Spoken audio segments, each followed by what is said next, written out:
Spoilers, by the way. So what did we see, guys? We saw the devil all the time. We The always new, see the devil all the time. Oh my god, Ian, shut up. The Devil All the Time is a Netflix movie that has a star-studded cast. Oh my god, it was fantastic. This movie slaps. Oh, I yeah. love the way that it interweaves the narratives of each character's little story and arc. I'm a sucker for ensemble films, especially with sprawling narratives like this. I love when characters, you're like, why is this character in the movie? Their plot doesn't feel relevant, and then it all culminates in the Yep. third act, and you're like, oh my god, I'm so happy I saw their backstory. You're and so all right. this context.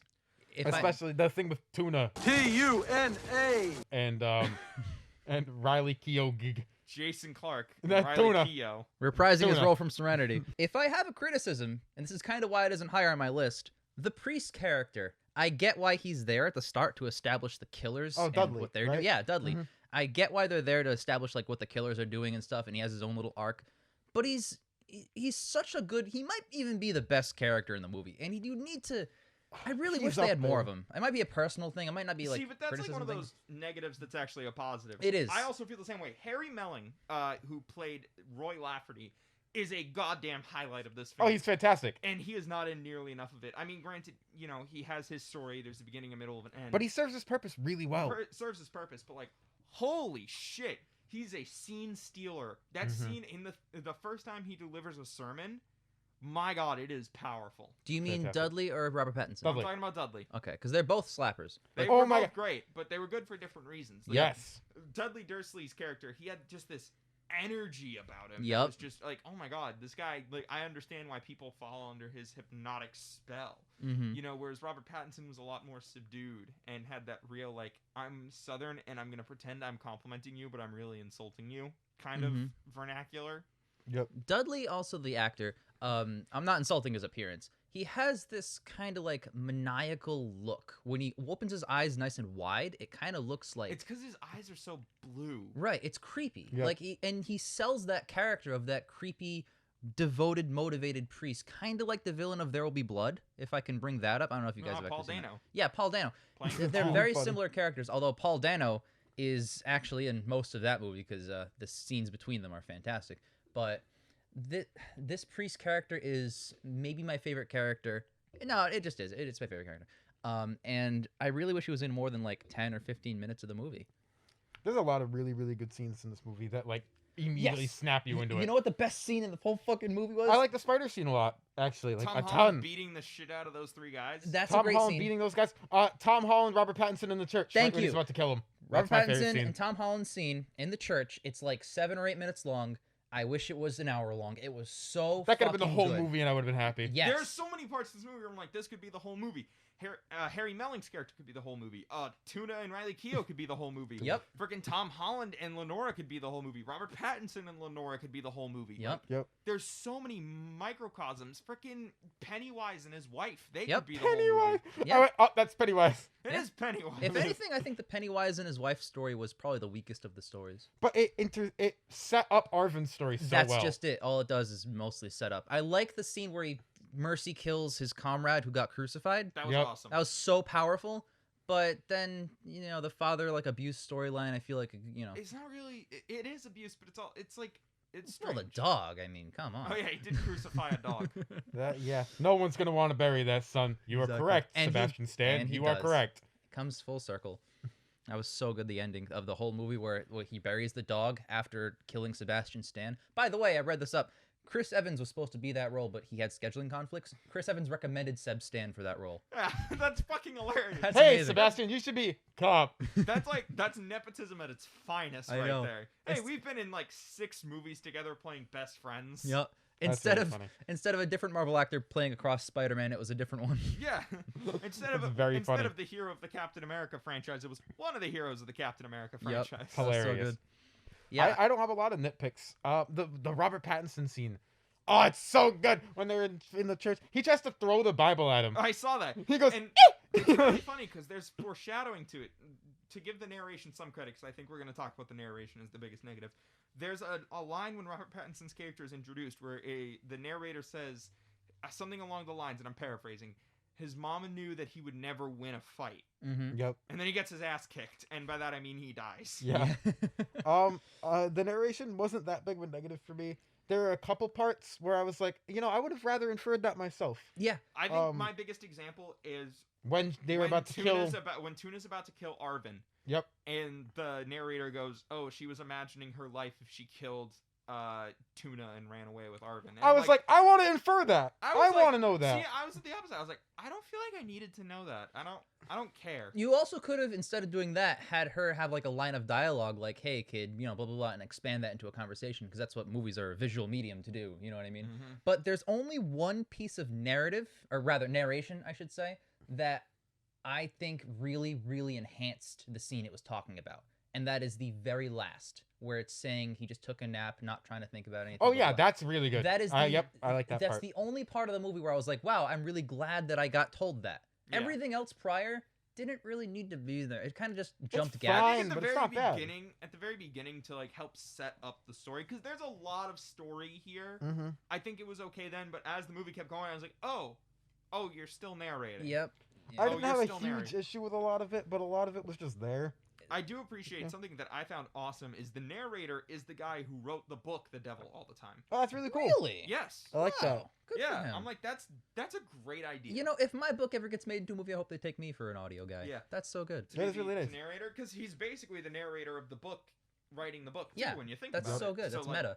Yeah, it's meta. I like that. It's I funny, like that a though. lot because it's a good to way give- to tribute to him To too. give you some spoilers, I was reading up on the book actually. The book, a lot fucking darker, and honestly, that makes me wish that the movie didn't pull all its punches. It didn't feel like the movie pulled the punches. Oh, No, I'll not tell at you, all, yeah. Willard, Arvin's dad, he also did human sacrifices to God to try to save his wife.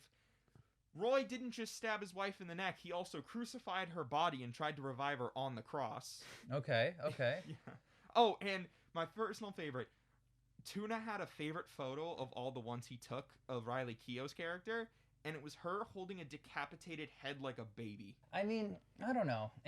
I feel like the movie accomplished all three of those Oh scenes yeah, you're the talking movie's about. fucking Oh, yeah. dark and It's bleak not and like the awful. movie's lackluster for not doing that. All those scenes you talked about delivered. Those are your You're movies. absolutely right. It's just at the same time, it's like, oh, this could have been darker and more depressing. Yeah, You know, the thing I about this love movies that are just about characters suffering. The thing about this movie that really got me going and why I liked it so much is that Arvin doesn't do anything good the entire film. Like, he does good, but by himself and not by morality standards. And it kind of brings up that moral gray area that Well, comes with the religion. And I Arvin really is- like that. He's forced to do evil because Yeah. everyone is trying to either kill him or no, just kill him because the cop didn't want to arrest him. He wanted to shoot his head off. Yeah. So But yeah. the thing is, like, it brings up that morality that religion talks about, but in the way of, like, well, in context, Arvin was technically doing the right thing. mhm. Yeah, And- he killed a pedophile, and then he killed serial killers, and then he killed a corrupt cop. Yep. Now, granted, the pedophile you can argue should have gotten a due process, but I'm totally satisfied with Yeah, Arvin the just due taking him out. process is called a Luger. Yeah, I'm satisfied with that scene. Like, So it brings up the morality issues that I think a good movie about religion should This bring is up. a really, not a faith movie, but this is a really good religious movie. Yeah, it's good to talk about these things. I love movies that dive into what it means to be good or evil because good or evil Yep. are, sorry to Relative say terms. it, they're And it's like- subjective. I really liked it because, like, I'm going to argue the two most religious characters in the movie, or two of the three, I should say. Two of the three are Willard and Roy. They do some fucked up things in the name of God. Willard kills kills his wife. his son's dog Yeah. and crucifies it to try to cure his wife's cancer. Roy stabs his wife in the neck to With a prove his devotion to screwdriver. God. That's some biblical shit Mhm. right He there. saw visions of him being able to revive people, and Yeah. he's like, "I'm gonna try this on my wife." After fasting for 2 weeks, you know, And like- got bit by spiders via, hallucinogen, whatever. in an upcoming video, we talk about the line between godly devotion and satanic worship and how if you really fine get down line, to it, yeah. there's a fine line between the two. You know, sacrificing animals on the cross, bathing in blood. I mean, they didn't do that in this movie, but like, yeah, the point is, Things like of that nature. yeah, are often associated with Satanism and paganism, but in reality, there's a lot of that stuff in the Bible from the holy worshippers. Yep. Oh yeah, it's a You give know? and take. It's like if someone came down and started performing miracles and could do like terrible things like revive people and stuff like that, you wouldn't think that they're a god. You'd think they're a demon. Yeah, You know? 100%. If some dude came up to you and said, "I'm the Messiah," and ripped his still beating heart out of his chest, I'd be like, "Holy shit, this is Temple of Doom." hmm Yeah, I'd be like, "Ugh." There's also like some. It obviously talks about religion, but there's like some allegories you can draw to like certain characters being represented as Satan, classically quote unquote. I mean, Yeah. Robert Pattinson, Satan. Yeah, But 100%. In literally- real life. No, Yeah. I don't know about that one. He's fine. I love his voice in this movie. The second I heard it, I went, That was so good. it's so good. It's so good. I love it. because it doesn't. His first line of dialogue doesn't have him on screen. It's him across the room, and it's reverse shotting. Mhm. And I thought, what girl said that? And it cut to Robert Pattinson. I'm like, holy shit, he's doing that! Like, oh my god, Amazing. that was so talented of him to do that because he makes it work. all these organs for y'all. You'd figure like, Like, a what? silly kind of like cartoon accent like that would be really dumb. Especially with like the high pitched, more effeminate voice. Especially when he's the world's most handsome man, too. And it's a really dark, Yeah. And serious movie. He's got a gut on him in this movie. He's Robert Pattinson. Yeah. He has the fucking frilled, like, coat collar shit. He's got the frilly shirt from Seinfeld. Yep. Yep. The That's puffy shirt hilarious. from Seinfeld. Yeah, it's like a Like- really dark, serious movie, and then he has that goofy voice. But I think he's talented enough where he pulls it off and makes Well, it fit. people talk like that down there, too, though. Yeah, Yeah. they do. Yeah, he does it in a way where it makes sense instead of like the goofy kind of stereotypical blah, blah, blah way. You know what I mean? Yeah. It's really nice. It's a real accent from down south. yeah. Yeah. It's Especially with the pitch, too. I've heard I've people heard it, speak too. like that. Mhm. I've And they're been down big south, dudes. Sadly. Yeah. And, like, Yeah. the acting is phenomenal. Oh Tom my God, Holland, Robert Pattinson. I Even wanna, Tuna doesn't do bad. And I hate him. He's I bad. hate Jason Clarke. I know you hate Jason Clarke. He does Eliza pretty good. Scanlon was awesome in this too. Honestly, I haven't seen her in a bad role yet. Granted, she's only been in 3 things, and I've seen only 2 of them. Is she... She's the Little Women. Little Okay, Women. thank you. I was like, is she Beth from Little Women? She is Beth from Little Women. It was really funny. I was watching the movie. I knew she was in it, and at first I thought, for some reason, I thought she was Roy's wife, and I was like, that can't be. No, that's House of Jack Built Titty Lady. No. No. No. Not Roy's wife. Sorry, I'm thinking Tuna's wife. My mistake. Yeah, Tuna's wife is the one who gets her tits cut off and has the Jack built. What a weird fucking thing to remember someone by. Anyways, I don't even remember what my point was here. You're talking about Oh, Beth. Eliza Scanlon. Yeah, she's an amazing actress. Lenora is a really great character. Yeah. Oh my God, she's fantastic. And then she's like, "Oh, I'm not gonna kill myself," and then slips and dies. Yeah, that was again. That's the movie. Dark just as being fuck. Dark and depressing and sad. Yeah. And it's great. And I love Oh, it's movies like this. fantastic. And Yeah. oh my god, some of the shots in this movie, by the way, are incredible. Oh yeah.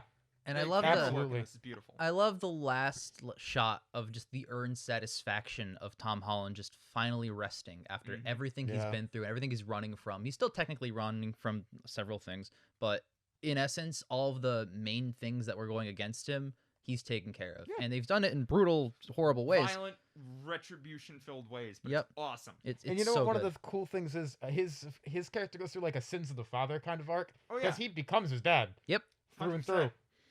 Also, I like how mostly he's unintentionally avenging Lenora's death. It's intentional for a lot of it. Ah, Well, for the he Robert didn't- Pattinson part, it's intentional. For Robert her dad Pattinson part's thing, intentional, and then like the killing of Tuna and his wife. That's the unintentional unintentional, he 'cause they kills killed the dad. killer of Yep. Lenora's father. and the killer of that priest's wife. Yeah. So, you know, Yeah, himself. the priest killed you know, the priest's guy wife. who killed Hitler was pretty cool. After all, he killed Hitler. Yeah, exactly. That's the kind of thing. Speaking of, that Luger apparently shot Hitler. I mean, Yeah. it didn't, but like, No, yeah, it's just a Luger. Yeah, I don't know. I liked Arvin's story in this. yeah. And I Oh, really he's liked how it all came together. he's such a deep character. He is. Really, really deep character. Even though you can see a lot of stuff on surface level, like a lot of the shit that's going on underneath is like, He's got issues. There's He's, a lot he's of been bubbling up. raised to think that violence is the only answer. It is. Yeah. even though he was also raised very religious, which tells you violence is not the only answer. Yeah, So exactly. it's kind of a catch-22. It It's is. like the opposite of Desmond T. Doss. Exactly. It's a catch-22 of, you know, the religion priest is like peace, love thy neighbor, and then his dad's sacrificing dogs on the cross in And front of beating him. up people who said that they were going to go shoot his wife. Mm-hmm. This is a Shoot! They said they wanted to fuck her too. Yeah, I know. This is a spectacular character study for several Dude. of them. Yeah, I just want to say, when they come home and she's just on the floor, I was and like, I was like, oh, she's just dead. And then she was like, oh, I have cancer. And I was like, oh, that's not as dark as I thought it was going to be. I thought she just dropped Dude, dead in the kitchen. I was baffled when they found her on the floor at home. I'm like, oh no, didn't they just beat those guys up? What the fuck happened? So, all leads up to this point out of 10. I got to say 9. All of us should give it a 6. Ah, that's funny. Thank you. Also a 9, by the way. It's the best movie I've seen this year, probably. I am 8 leaning 9. If you go 9, we can flip our scores upside down. Good 9. point. Good point. For the meme. But Yeah, if you have Netflix, watch The Devil all the time. If you don't have Netflix, Get mooch off Netflix. someone, watch The Devil all the time. hell yeah.